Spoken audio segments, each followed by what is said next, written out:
Hello दोस्तों, स्वागत है आपका मारुत्स मेंटरशिप में। कार्यालयी पत्रों के प्रारूप विभिन्न सरकारी नौकरी गवर्नमेंट एग्जाम्स विशेषकर जो स्टेट लेवल गवर्नमेंट एग्जाम्स होते हैं, जिसमें कि पीसीएस है, चाहे लोअर पीसीएस है, समीक्षा अधिकारी, सहायक समीक्षा अधिकारी, इनकी जो मुख्य परीक्षा होती है इन एग्जाम्स की, उसमें कार्यालयी पत्रों के प्रारूप एक इम्पोर्टेंट टॉपिक होता है। तो हमने इससे पहले कई हमने कार्यालयी पत्रों के प्रारूप जैसे कि शासकीय पत्र, अर्ध शासकीय पत्र, अनुस्मारक, कार्यालय ज्ञापन, इनके बारे में हमने पढ़ा है। तो आज हम एक और तरीके का कार्यालयी पत्र पढ़ रहे हैं, जिसे कार्यालय आदेश बोलते हैं। सरकारी जो कामकाज होता है उसमें विभिन्न विभिन्न प्रयोजनों के लिए, मतलब डिपेंडिंग अपॉन द किस चीज के लिए हमें काम करना है, कौन क्या सिचुएशन है और किस पर्टिकुलर क्या हमारा मकसद है, उसके लिए अलग अलग तरीके के जो कार्यालय के पत्र होते हैं, कार्यालयी जो फॉर्मेट्स होते हैं, उनको यूज किया जाता है। तो उसी में एक इम्पॉर्टेंट फॉर्मेट है कार्यालय आदेश, जैसे कार्यालय आदेश भी कहते हैं। तो हम आज इस वीडियो में उसकी स्टडी करेंगे।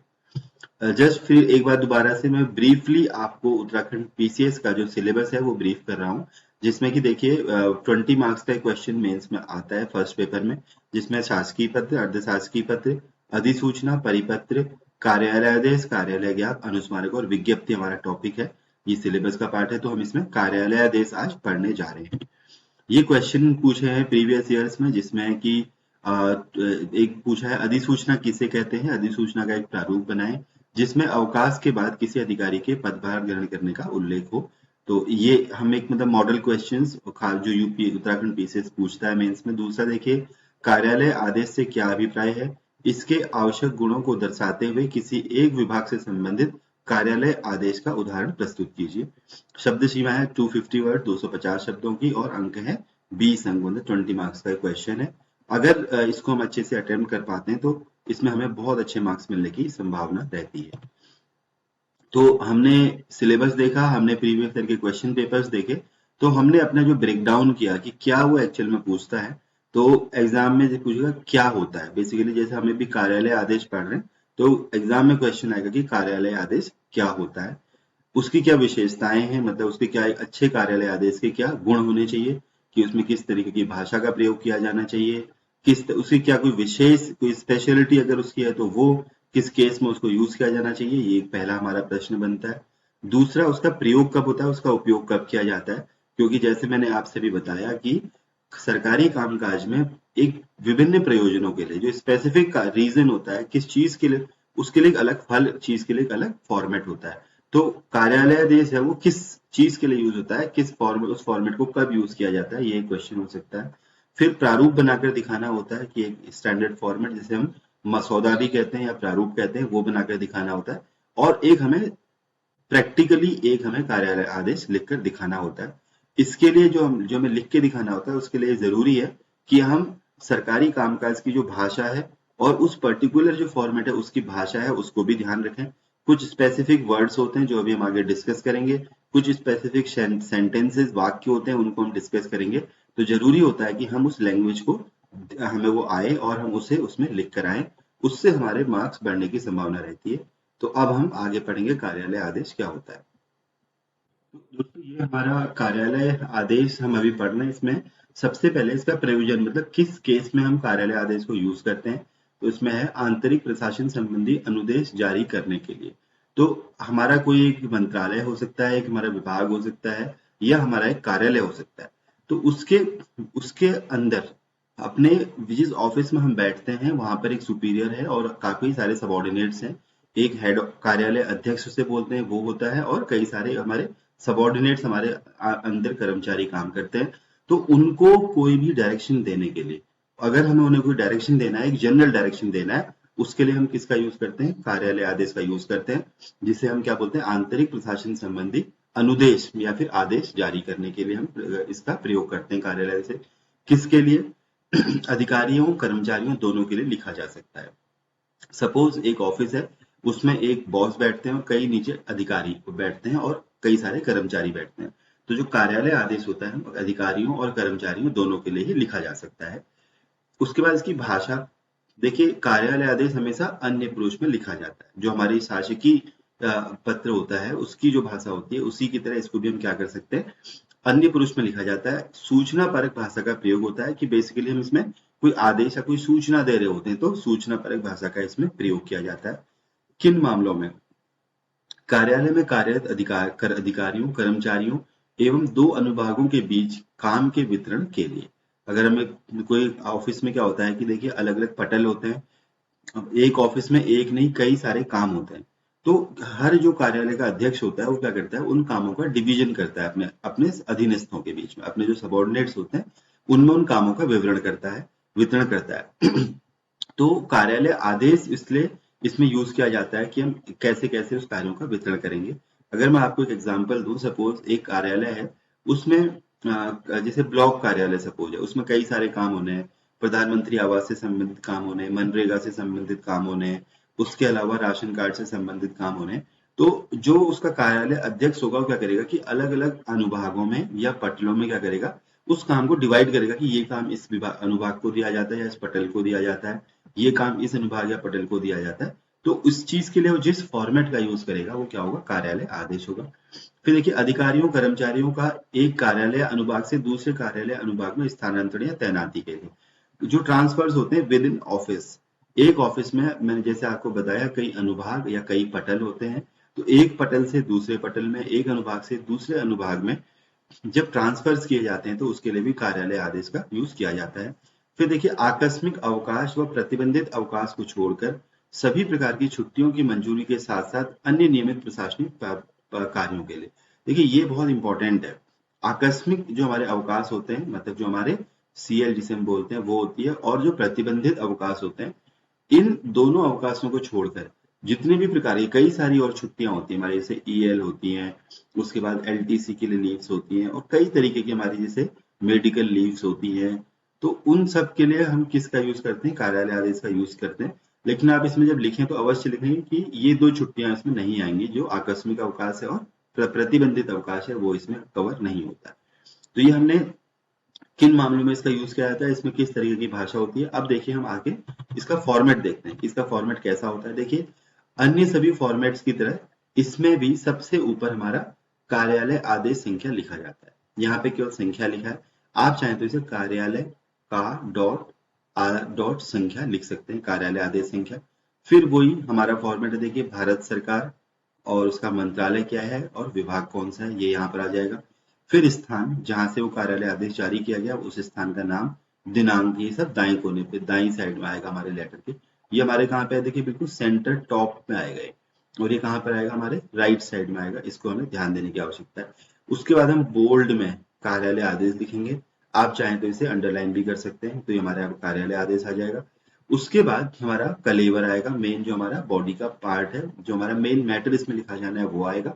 और यहाँ पर देखिए औरों की तरह यहाँ पे भवदी नहीं आता, यहाँ पे सीधे हस्ताक्षर, क ख ग, पदनाम और दूरभाष संख्या, मतलब यहाँ पे कॉन्टैक्ट नंबर भी आएगा। इसके बाद हमें आगे क्या करना है, देखिए फिर हमें यहाँ पे प्रतिलिपि, किस किस को प्रतिलिपि करनी है वो यहाँ पर आएगी। एक चीज मैं आपको जैसे इसमें बता दूं, प्रतिलिपि के ऊपर आप दोबारा से पत्रांक संख्या लिखेंगे और किस किस को प्रतिलिपि करनी है वो यहाँ पर आएगा। तो मैं एक बार आपको फिर से इसका फॉर्मेट दिखा देता हूँ जो बहुत इंपॉर्टेंट है। सिंपल फॉर्मेट है कार्यालय आदेश का, और लगभग सभी फॉर्मेट्स यही ऐसे ही होते हैं, आपको कंफ्यूज नहीं होना। बस जहाँ पे डिफरेंस है वो आपको देख लेना है। सबसे ऊपर हमारा कार्यालय आदेश संख्या सेंटर में, फिर उसके ऊपर कौन सी सरकार है, जैसे यहाँ पे उत्तराखंड सरकार, यहाँ पे मंत्रालय है तो यहाँ उत्तराखंड में कोई विभाग आ जाएगा, यहाँ पे कोई भी डायरेक्टरेट या कुछ ऐसा आ जाएगा, तो ये हमें लिखना है।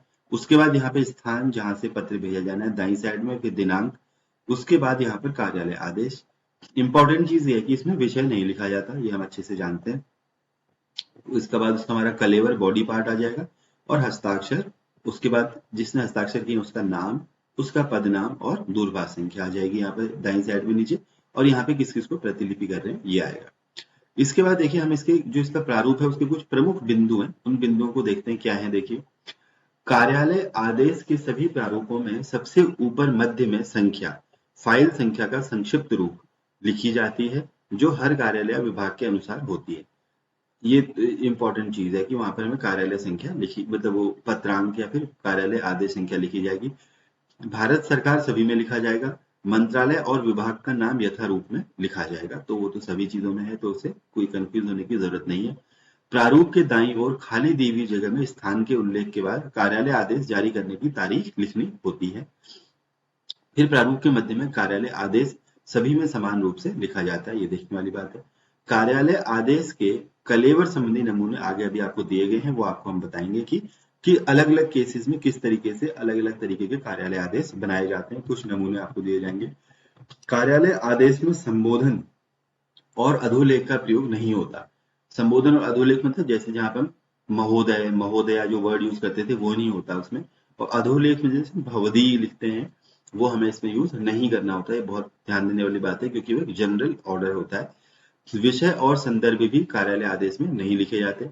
प्रथम अनुच्छेद को छोड़कर अन्य में संख्या 2, 3, 4 आदि दी जाती है। इससे पहले हमने कार्यालय ज्ञाप किया था, उसमें भी ये चीज थी। क्या होगा जब हम उसका बॉडी पार्ट लिखेंगे जिसे हम कलेवर बोलते हैं, जब उस पार्ट को हम लिखते हैं तो इसमें पहला पैराग्राफ तो सिंपली लिखा जाता है और दूसरे पैराग्राफ से 2, 3, 4 लिखा जाता है, तो 1 नहीं लिखा जाता। इस बात को ये विशेष तौर पे ध्यान दीजिएगा, ये छोटी छोटी चीजें हमें एग्जाम में अच्छे मार्क्स दिलाती हैं। तो पहले पैराग्राफ में सिंपल पैराग्राफ के तौर पे लिखेंगे, उसके बाद 2, 3, 4 आगे जितने जितने पैराग्राफ होंगे वो लिखेंगे। प्रारूप के दाईं ओर भेजने वाले अधिकारी का नाम कोष्टक के बीच में लिखा जाता है। उसके ऊपर हस्ताक्षर हेतु पर्याप्त स्थान छोड़ना अनिवार्य होता है। तदुपरांत नीचे पदनाम और अधिकारी की टेलीफोन संख्या दी जाती है। तो सबसे ऊपर क्या होगा, हस्ताक्षर होंगे, फिर ब्रैकेट में नाम होगा, फिर पदनाम होगा, फिर क्या होगा, कॉन्टैक्ट नंबर होगा नीचे से। नीचे बाईं ओर उन लोगों का उल्लेख होता रहता है जिनको यह कार्यालय आदेश दिया जाता है या जिनको उसकी प्रतिलिपि भेजी जाती है। प्रतिलिपि में स्पष्ट तौर पर उस अधिकारी या कर्मचारी का नाम, पदनाम या विभाग का उल्लेख करना भी अनिवार्य है। उसके उदाहरण आप आगे नमूने में अभी देखेंगे। तो ये भी देखने वाली बात है कि जो प्रतिलिपि है उसमें हमें नाम, पदनाम और कौन सा उसका विभाग है वो पूरा उसका हमें खोलना होता है ताकि उसमें कोई कंफ्यूजन की स्थिति ना रहे। अभी देखिए हमारा क्या है, एक पहला नमूना है जिसमें क्या है, छुट्टी की मंजूरी दी गई है। तो इसमें एक विशेष ध्यान देने वाली बात है, मैंने आपको पहले ऊपर भी बताया था कि आकस्मिक अवकाश और जो प्रतिबंधित अवकाश होते हैं उसको छोड़कर सभी अवकाश जो होंगे वो कार्यालय आदेश के फॉर्मेट में जारी होंगे। तो हमने देखिए छुट्टी की मंजूरी का एक नमूना है। सबसे पहले यहाँ पे क्या है, देखिए पत्र संख्या, कार्यालय आदेश संख्या, यहाँ पे संख्या लिखा है, हम कार्यालय आदेश संख्या भी लिख सकते हैं। ये हमारा क्या कार्यालय आदेश संख्या है। फिर देखिए भारत सरकार, गृह मंत्रालय, राजभाषा विभाग, केंद्रीय अनुवाद ब्यूरो, इसमें आप कुछ भी लिख सकते हैं। अगर आपको एग्जाम में वो पर्टिकुलरली याद देता है कि आप इस विभाग में, इस सरकार में हैं, तो आपको उस हिसाब से इसको चेंज करना होगा। ये हमारा जहां से भेजा गया है उस जगह का स्थान मतलब एड्रेस है। फिर यहाँ पे हमारी क्या आ गई, दिनांक आ गई। आप इसमें एग्जाम की डेट डाल सकते हैं जिस डेट को आपका एग्जाम होगा। फिर देखिए यहाँ पे कार्यालय आदेश लिखा हुआ है। अब देखिए इसमें सीधे आगे क्या है, श्रीमती वीना कुकरेती, प्रशिक्षण अधिकारी, प्रशिक्षण अनुभाग, मुंबई को दिनांक 4/4/2007 से 8/4/2007 तक 5 दिन का अर्जित अवकाश स्वीकृत किया जाता है और उन्हें छुट्टी से पहले तथा छुट्टी के बाद पड़ने वाले शनिवार, रविवार आदि अवकाशों को जोड़ने की अनुमति भी दी जाती है। रट लीजिए इसको, आपको ये एग्जाम में ऐसे ही लिखाना है। यह प्रमाणित किया जाता है कि छुट्टी की समाप्ति पर श्रीमती वीना कुकरेती के उसी स्थान पर लौटने की संभावना है जहां से वो छुट्टी पर गई थी। यही इसका फॉर्मेट का यही बिल्कुल सेम क्या होता है, लेटर की हमारी लैंग्वेज होती है, इसको आप बिल्कुल चेंज नहीं करना है आपने। अगर आपसे छुट्टी के लिए पूछता है तो आप सिर्फ यही लिख दीजिए। अधिक से अधिक वो क्या कर सकता है, आपको छुट्टी का नेचर चेंज कर सकता है, कहीं पे सीसीएल दे देगा, कहीं पे कुछ दे देगा, बस वो चेंज करना है, बाकी आपने ऐसे के ऐसे ही लिखाना है। फिर देखिए यहाँ पे हस्ताक्षर प्रशासनिक अधिकारी जिन्होंने ये किया है। किस किस को प्रतिलिपि की है उन्होंने, श्रीमती वीना कुकरेती जिन्होंने की छुट्टी मांगी है, संबंधित जिस अनुभाग में वो काम करती हैं, रोकड़िया मतलब अकाउंटेंट ताकि उनकी छुट्टी को क्या कर सके, अकाउंट में ले सके, और कार्यालय आदेश रजिस्टर जहां पे हमारा रजिस्टर है उसको भी इसमें मेंशन करना आवश्यक है। तो ये आप इसको हमारा क्या है, कार्यालय आदेश का एक फॉर्मेट था छुट्टी से संबंधित। अब आप देखिए दूसरा हमारा है, एक दूसरा हमारा कार्यालय आदेश है। देखिए इसको देखते हैं, यहाँ पर भी इसने देखिए सेम किया है। पहले कार्यालय आदेश संख्या, भारत के महारजिस्ट्रार का कार्यालय, भारत सरकार, गृह मंत्रालय, ये जहां से उन्होंने भेजा है वो हो गया। फिर दिनांक हो गया। कहीं आपको कंफ्यूज हो रहा होगा कि यहाँ पे इन्होंने भारत सरकार गृह मंत्रालय नीचे लिख दिया और भारत के महारजिस्ट्रार का कार्यालय ऊपर लिख दिया, क्योंकि यहाँ पर ये अपने कार्यालय के लिए यूज कर रहा है इस चीज को, तो इससे ज्यादा फर्क नहीं पड़ेगा। आप इसको ऊपर भी कर सकते थे, कोई इसमें ऐसे कंफ्यूजन वाली स्थिति नहीं है।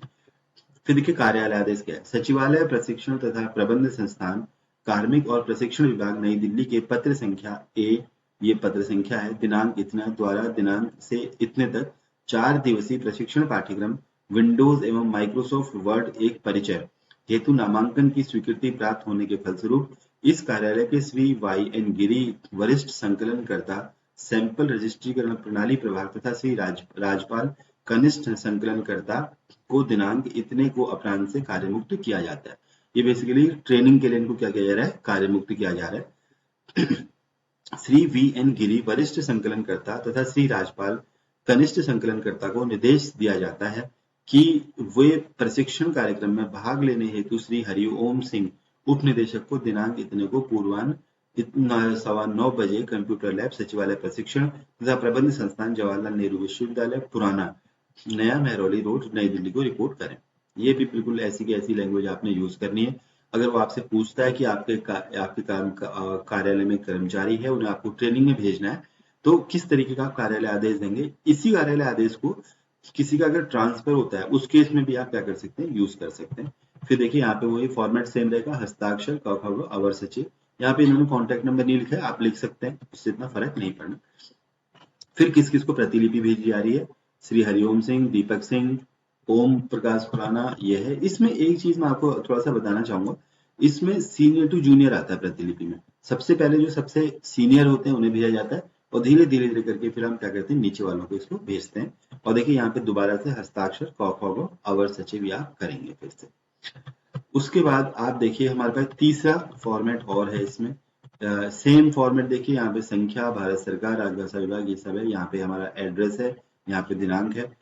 अभी किस चीज के है, देखो किस चीज से है, किसी का प्रमोशन किया है, किसी का प्रमोशन हो रहा है और उसको नई तैनाती देनी है। उसके बाद देखिए क्या है, विभागीय पदोन्नति समिति की सिफारिश पर राजभाषा विभाग के दिनांक के पत्र संख्या के द्वारा स्थायी हिंदी प्राध्यापकों को सहायक निदेशक हिंदी शिक्षण योजना ये के पद पर वेतनमान इतना ग्रेड वेतन पदोन्नति किए जाने के परिणाम स्वरूप उनके नाम के सामने दर्शाए गए केंद्रों पर तैनात किया जाता है।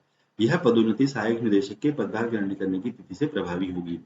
ये लाइन जरूर लिखनी है, यह पदोन्नति सहायक निदेशक के पदभार ग्रहण करने की तिथि से प्रभावी होगी, ये जरूर लिखना होता है। तो इसमें देखिए अभी हमारे में ये वर्तमान तैनाती और पदोन्नति पर तैनाती बिल्कुल सेम फॉर्मेट उत्तराखंड गवर्नमेंट में भी यूज किया जाता है। उपयुक्त अधिकारी पदोन्नति की तारीख से 2 वर्ष की अवधि में परिवीक्षा पर रहेंगे, प्रोबेशन में रहेंगे। जिन हिंदी प्राध्यापकों को पहले सुनिश्चित कैरियर प्रोन्नयन योजना के तहत प्रथम वित्तीय अपग्रेडेशन का लाभ दिया जा चुका है, उन्हें अब पदोन्नति की मूलभूत नियमावली के तहत अवसर नहीं दिया जाएगा। देखिए इस टाइप के जो सेंटेंसेस हैं आप चाहे तो नहीं याद कर लें, नहीं तो लिखने की एग्जाम में जरूरत नहीं है। बेसिकली वो आपसे फॉर्मेट और आपकी लैंग्वेज जानना चाहता है। यहाँ पे देखिए हस्ताक्षर निदेशक, यहाँ पे फिर उसका प्रतिलिपि सूचना और आवश्यक कार्रवाई हेतु किन किन को उन्होंने प्रतिलिपि करी है, इन सबको प्रतिलिपि करी है। ये हमारा क्या था, तीसरा जो हमारा नवीन तैनाती का था वो फॉर्मेट था। अब ये फिर देखिए फिर से एक और आदेश है जिसमें क्या ड्यूटी पर तैनाती का आदेश है। वो नवीन तैनाती प्रमोशन के बाद ये ड्यूटी पर तैनाती है। सेम देखिए पत्र संख्या है, फिर भारत सरकार, गृह मंत्रालय, और ये अब देखिए सीधे कार्यालय आदेश में आते हैं, फॉर्मेट सेम है। देखो आदेश दिया जाता है कि पर्यावरण भवन कार्यालय खोलने एवं बंद करने संबंधी एवं अन्य कार्यालयीन कार्य संबंधी 8 वर्ग गृह कर्मचारियों को आवश्यकता अनुसार बारी बारी से करवाया जाए। जिसमें देखिए अपने विद इन ऑफिस के लिए आइए, अपने छोटे से ऑफिस के अंदर है, इतने इन्होंने नाम दिए हैं। इनको कहा है कि एक एक करके इनको हम वहां पे इनकी रोस्टर से ड्यूटी लगाएंगे। उपरोक्त सभी कर्मचारियों का हाजिरी रजिस्टर, छुट्टियों का रिकॉर्ड एवं duty roster store keeper maintain करेंगे। सभी कर्मचारियों के समयोपरि भत्ते मानदेय के प्रस्ताव भी उनके द्वारा ही प्रस्तुत किए जाएंगे। ये आदेश तत्काल प्रभाव से लागू होंगे। कई जगह इस सेंटेंस को भी यूज किया जाता है। इस टाइप के सेंटेंसेस याद कर लीजिएगा ताकि कार्यालय आदेश में तो लिख ही आइएगा इसको हमेशा। हस्ताक्षर निदेशक, और यहाँ पे किस किस को हमने प्रतिलिपि करी है ये हमने इसमें नीचे दे दिया है, इतने सारे लोगों ने प्रतिलिपि। अब इसमें एक इंपॉर्टेंट चीज है कि जो कार्यालय आदेश होता है उसमें कुछ सेंटेंसेस यूज किए जाते हैं जो आपको करने ही होते हैं। तो आप इनके मॉडल सेंटेंसेस देख लीजिए। देखिए पहला है, इस कार्यालय के स्थायी सहायक श्री दिनांक को अधिवर्षता प्राप्त कर लेने के कारण सेवा से निवृत्त हो जाएंगे और उनका नाम इस कार्यालय की पंजी से काट दिया जाए। ये क्या कार्यालय आदेश में कोई रिटायरमेंट हो रहा है तो उसमें आप इस तरह के सेंटेंसेस यूज कर सकते हैं। नीचे लिखे स्थानांतरण और तैनातियां तत्काल प्रभाव से लागू होंगे, जो मैंने आपको अभी बताया कि तत्काल प्रभाव से लागू होंगे सेंटेंस हमें यूज करना होता है। इस कार्यालय के निम्न श्रेणी लिपिक श्री अनूप गांधी सचिवालय प्रशिक्षण प्रबंध संस्थान में 3 माह का प्रशिक्षण प्राप्त करके लौट आए हैं। उन्हें स्थापना अनुभाग में तैनात किया जाता है। वो ट्रेनिंग से वापस आए तो उन्हें क्या किया आपने, कहाँ पे उनको तैनाती देनी है वो है। जिन कर्मचारियों को रात को काम करना पड़ेगा उन्हें विहित दर पर समयोपरि भत्ता लेने का अधिकार होगा, जबकि छुट्टी के दिन काम करने के बदले प्रतिपूरक अवकाश दिया जाएगा। ये है कि हम अपने ऑफिस में किसी ओवर टाइम करा रहे हैं तो उसको हम क्या एक्स्ट्रा बेनिफिट देंगे, ये इसका है। कार्यालय में मध्यांतर अवधि को आधे घंटे तक सीमित रखने के लिए आवश्यक कदम उठाए जाएं। ये एक आदेश है अपने कार्यालय में। इस निदेशालय के प्रधान कार्यालय में चौकीदार की ड्यूटी के लिए निम्नलिखित क्रम रहेगा। किसी की हम क्या कर रहे हैं, ड्यूटी लगा रहे हैं। ये हमारे क्या थे, कुछ सेंटेंसेस थे जो हम क्या कर सकते हैं, यूज करते हैं। अब देखिए इसमें कुछ ऐसे वर्ड्स यूज होते हैं, स्पेशलाइज्ड वर्ड इसके लिए, तो उसको हम देखते हैं क्या है। देखिए पहला है अनुसंधान सहायक, जिसको हम रिसर्च असिस्टेंट बोलते हैं। समयोपरि भत्ता, ओवर टाइम अलाउंस। तो देखिए ओवर टाइम जहां ऊपर हम दे रहे थे तो आपको समयोपरि भत्ता उसका यूज वर्ड याद कर लेना है। पोस्टिंग के लिए तैनाती वर्ड यूज किया जाता है। स्थानापन्न मतलब ऑफिसिएटिंग और स्थानापन्न होता है, मतलब जो एक्चुअल में वहां पर है नहीं लेकिन उसका वो पद में, जिस पद में वो बैठा हुआ वो है नहीं उस पद में, लेकिन उसको स्थानापन्न मतलब से बनाया गया। अधिवर्षता मतलब सुपर एनुएशन, रिटायरमेंट को अधिवर्षता बोलते हैं। रिटायरमेंट वर्ड यूज नहीं किया जाता सरकारी, उसमें अधिवर्षता ही यूज किया जाता है। स्थायी मतलब परमानेंट। नवीनीकरण रिन्यूअल तो आप जानते हैं। साप्ताहिक रिपोर्ट, वीकली असेसमेंट या वीकली स्टेटमेंट। नियुक्ति प्रस्ताव, ऑफर ऑफ अपॉइंटमेंट जो आपको भी मिलेगा कुछ टाइम में। आंतरिक मूल्यांकन, इंटरनल असेसमेंट। निरीक्षण, इंस्पेक्शन। वितरण, डिस्ट्रीब्यूशन। प्रतिपूरक अवकाश, कंपनसेटरी लीव। अनुभागीय मतलब सेक्शनल, एक पर्टिकुलर जो सेक्शन होता है अनुभाग होता है। प्रमाणित करना, प्रमाणित किया जाता है, इस टाइप के वर्ड यूज होंगे। टू सर्टिफाई, विभागीय डिपार्टमेंटल। प्रवेश और निकास, एंट्री एंड एग्जिट। अनुमानित एस्टिमेटेड। मध्यांतर अवधि मतलब लंच। प्रमाणित सर्टिफाइड। मूलभूत नियमावली फंडामेंटल रूल्स। अनुशासनिक डिसिप्लिनरी। विहित दर प्रिस्क्राइब्ड रेट। सृजित क्रिएटेड वेतनमान पे स्केल। ये मतलब क्या है, कुछ ऐसे वर्ड्स हैं जो इनमें यूज करने होते हैं और हमें उसके मीनिंग भी क्या होने चाहिए, पता होने चाहिए। इन्होंने बहुत अच्छी तरीके से इसको समझाया है।